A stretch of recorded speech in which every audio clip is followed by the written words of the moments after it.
Welcome back to Fear Begins. Tonight I invite you to step into the heart of Appalachia, where the mountains hold more than just fog and trees. They hide whispers, they echo regrets, and sometimes they reveal the truth to those who should never see. This is the true account of a man who searched for peace in the mountains and found something ancient watching from the shadows. My name is Thomas Hayes. I am 37 years old, and 3 years ago I made the worst decision of my life. I decided to hike the Appalachian Trail alone. Not the casual weekend portion that stretches across a friendly state park, but the deep interior stretch that winds through Tennessee and North Carolina, where cell phone signals die fast, where the only sound for miles is wind moving through pine needles. I needed a break from work and life. I had lost someone close to me, a friend who had taken his own life, and I felt like I needed to understand why. Like if I walked far enough into nowhere, I would hear the answers I could not find anywhere else. The hike started from a ranger station in a remote part of Cherokee National Forest. I signed in, told the ranger I planned to be gone 7 days. He looked up at me and said, "Peep too. The trail's son, the woods do not take kindly to wanderers." I laughed like it was a joke, but his eyes did not laugh with me. They looked tired, like he had seen too many people disappear, and had learned to stop asking why. The first day was fine, crisp mountain air, cold water from my filtered bottle, leaves cracking under boots. I made camp just past a dried-up riverbed, hung my food high like the ranger suggested, and slept listening to the soft call of distant owls. But on the second night I woke up to something strange, not a sound, but a feeling, like someone was standing outside my tent, breathing slow and steady, but not saying anything. I called out hello, and waited. No answer, just silence. Then I unzipped the tent and shined my flashlight, and saw nothing. No footprints, no broken branches, just the forest looking back. I told myself it was a deer, a coyote maybe. But I started sleeping with my knife close to my chest, just in case. On the third night it happened again. Same hour, same presence. Only this time, I heard something breathing just on the other side of the nylon. I froze, too scared to unzip the flap. Then I heard it move, the slow crunch of weight shifting from one foot to another. It did not walk away. It just faded into silence. And when I stepped out 5 minutes later, there were no tracks. No broken twigs, only the air, cold and still, like nothing had happened. On the fourth day I picked up my pace. Something about the air felt wrong. Heavy, like something was following me every time I turned around. I thought I saw someone in the distance, just out of focus, hiding behind a tree, wearing a dark coat, always too far to make out the face, always too still to be natural. I would stop walking and stare. But the second I blinked, he was gone. I made camp near an old hunting shack that night. It was just 4 walls and a roof made from rusted tin. There were carvings in the wood, dozens of names and dates scratched into the walls, and one phrase repeated at least 6 times: "He walks where you bleed." I did not know what that meant, but I slept inside the shack anyway. Better than another night in the tent, or so I thought. At 2 in the morning, I woke up to a voice whispering just outside the wall. "He walks where you bleed," over and over again, soft, calm. Not angry, not loud, just insistent. "He walks where you bleed. He walks where you bleed." I grabbed my flashlight and burst out the door. But there was no one, no tracks, no wind, not even bugs. The entire forest had gone silent, like it was holding its breath. I barely slept. I kept checking the walls, trying to understand the phrase, trying to convince myself I was not losing my mind. The next day I broke my pace record, covered nearly 22 miles, but the feeling did not go away. I kept seeing movement in the trees, kept hearing whispers when the wind died, and every time I tried to look, nothing. The trail grew thinner and the sky darker. And then I came to an old wooden bridge that crossed a narrow gorge. The sign said trail closed in faded red letters, but there was no alternate route, no detour, just the bridge and the drop beneath. I should have turned back, but I was tired and prideful, so I crossed. Halfway across, I felt the boards shift under me. Then I heard it again, the whisper, only this time it said something new. Do not look back. I froze. I do not know why, but my whole body turned to ice.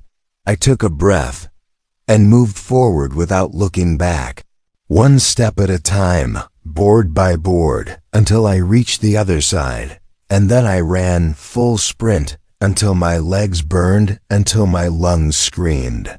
I camped without fire that night. I did not eat. I just sat in the dark, clutching my knife, waiting for the sun. But it never really came. The next morning the air was thick with fog, and I could barely see 10 feet ahead. I started walking again. But now I felt him closer. Whoever or whatever he was not just watching now. He was waiting for me to break, to make a mistake, and I nearly did. That afternoon I slipped on wet stone and sliced my hand open. The blood was dark, sticky. I wrapped it fast and kept moving. But the whispers came louder now. Where you bleed, he waits. That night I saw him. For the first time, truly saw him. He stood across my campfire, motionless, tall and thin, face blank, eyes sunken, no mouth. Just a void where his mouth should be, and he whispered without sound. Where you bleed, I walk. I grabbed my knife and lunged, but he vanished, gone like smoke, like he was never there. I did not sleep. I did not eat. I just kept walking, and the more I walked, the more I bled. Blisters on my feet, cuts on my arms, a scrape on my cheek, and with each new wound, he came closer. Each night he stood a little nearer. Each day his voice a little louder, until I broke. I sat in the dirt and screamed into the void, asking what he wanted, why he was following me, and for the first time he answered, to walk inside you. I did not know what it meant, but I ran, left my bag, left my gear, just ran down the trail for hours, until I stumbled into a fire watchtower, climbed the steps and locked the hatch. I sat at the top, bleeding, crying, praying. He stood at the base, looking up, whispering, where you bleed, I live. And then he vanished, gone like a shadow at dawn. I stayed in that tower 2 days before park rangers found me. Dehydrated, delirious. They said I had been marked as missing. They asked what happened. I told them I got lost. That was 3 years ago. Since then I have never returned to the trail, never entered another forest. But sometimes, when I cut myself shaving, or scrape my knee or bite my tongue, I hear it again. My name is Andrew Carter. I'm 41 years old, and 5 years ago I moved to a cabin in the Appalachian Mountains after my divorce. I needed space, quiet, somewhere I could start over and not feel like a failure. The place I chose was called Black Hollow. It was a stretch of remote forest about 2 hours from the nearest town. Locals said not many people lived there anymore. Most had packed up decades ago and never looked back. The land was cheap, the air smelled like pine, and the only sound at night was the chirping of crickets and the occasional owl. My cabin sat on a slight hill, overlooking a dried-up creek bed and thick groves of sycamore and ash. The place had no internet, no cell service, only a landline, which felt like a blessing at the time. I wanted to disconnect from everything and everyone. At least that was the idea. The first few weeks were peaceful. I chopped wood, cooked simple meals, and spent hours on the porch just listening to the wind. But then strange things started happening. It began with noises, soft, low, almost like humming coming from the trees behind the cabin. Not animal noises, not the rustle of wind, but something else, like a person trying to hum a tune they had forgotten halfway through. I told myself it was my imagination, my mind playing tricks on me in the silence, until one night I woke up and saw footprints on the deck outside my bedroom window, bare feet. Deep prints leading up to the glass and then disappearing over the edge. I searched the woods the next morning. No prints in the dirt, no signs of trespassing, but I could not shake the feeling that someone had been watching me. That same day I went into town for supplies at the small general store. I got to talking with a man named Harold. He looked like he had been carved out of the very mountain itself. Wrinkled face, skin like leather, eyes sharp as a hawk. When I told him I had moved to Black Hollow, he went quiet. Then he said, "You ain't the first to try living out there, but you might be the last." I laughed nervously, asked what he meant. He leaned in. "You hear humming yet?" I froze. He nodded slowly. "They always start with humming, then come the shadows." Asked who he meant. He just said, "You will know them when you see them, and when you do it is already too late." That night I did not sleep. Every creak of the wood floor, every groan of the wind against the roof made my skin crawl. Then around midnight, I heard it again, the humming, low, drawn out, like a lullaby being sung by someone who had not slept in years. I stood by the window. The forest was pitch black, but I saw movement between the trees. Not one figure, but many, shifting slowly, like they were gliding. Not walking, their shapes were wrong. Tall, thin limbs, slightly too long, heads tilted. As if listening, they surrounded the cabin, and I could feel the air grow heavier, like something was pressing down on the house from above. I backed away, locked every door and window, sat in the center of the room with an axe in my hands. But the humming never stopped. It circled the cabin, never closer, never further. Just constant until just before sunrise. Then silence. I packed my bags that morning, loaded the truck, and drove straight into town. I found Harold again, told him everything. He did not seem surprised. "They are older than the trees," he said, "older than the rocks beneath us." He told me the stories, the ones passed down in hushed voices, about the watchers of Black Hollow, beings that lived in the spaces between, feeding off loneliness, off grief, off guilt. They did not kill you, not with claws or teeth. They waited until you broke yourself, until you gave in. Harold looked me dead in the eyes and said, "You stay another week. They will not have to come for you. You will walk to them." I believed him. I sold the cabin for nothing, left the mountains, moved back to the city, tried to forget. But sometimes when the night is too quiet, and the wind slips through the cracks just right, I hear the humming again, low, familiar, and I wonder if I ever really left Black Hollow, or if part of me is still there, standing in the woods watching, humming back. My name is Wade Rucker. I am 42 years old, and this story has haunted me for 19 years.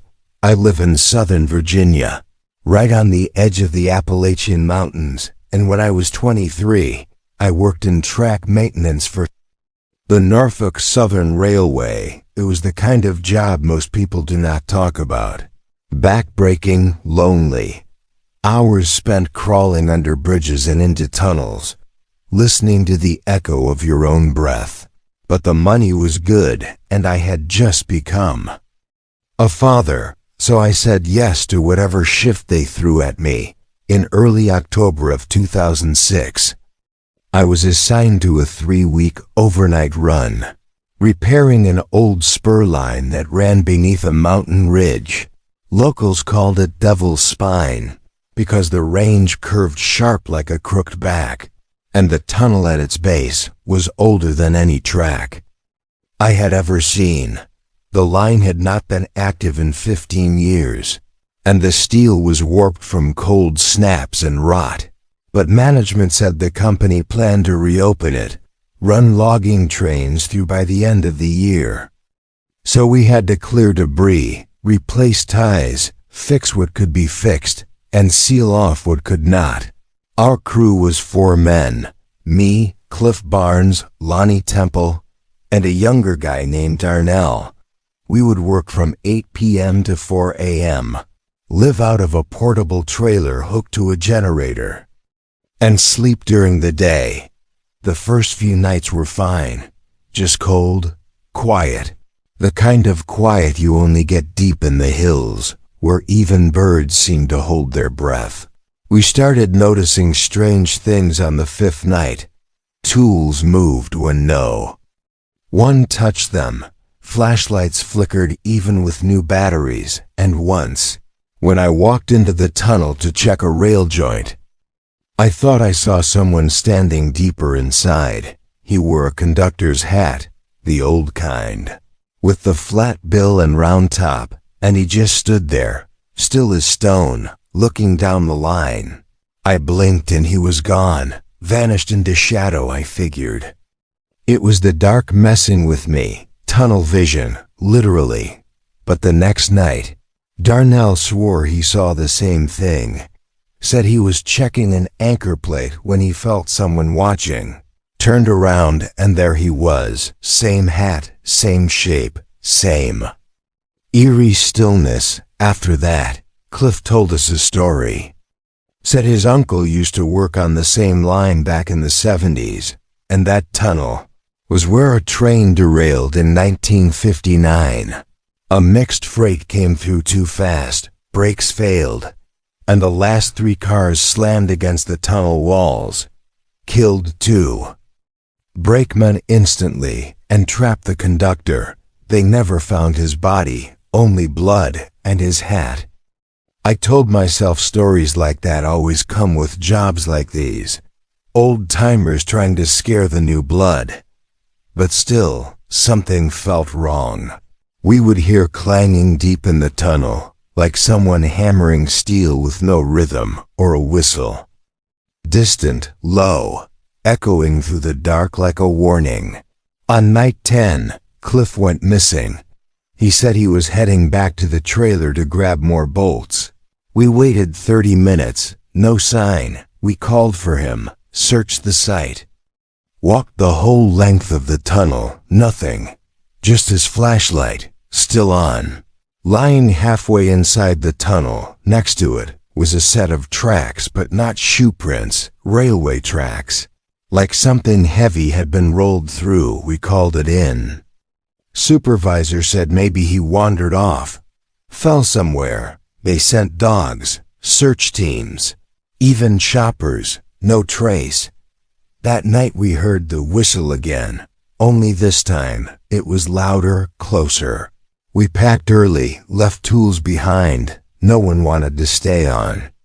Night 11, Lonnie quit, drove off without a word. Darnell and I were the only ones left. So they pulled us from the site and reassigned us. I never went back, but the tunnel stayed with me. 2 months later, they reopened the line. A test run with 1 train. It never made it.